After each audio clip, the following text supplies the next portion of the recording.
ఖర్చుల కరెంట్లో 1900 సంవత్సరాలు స్వతంత్ర సమరంలో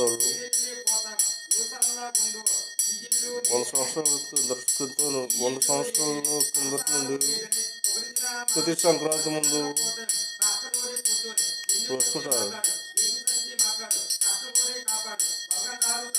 అల్లూరి సీతారామరాజు పుస్తకం స్వతంత్ర సమరంలో ఖర్చుల కరెంట్లో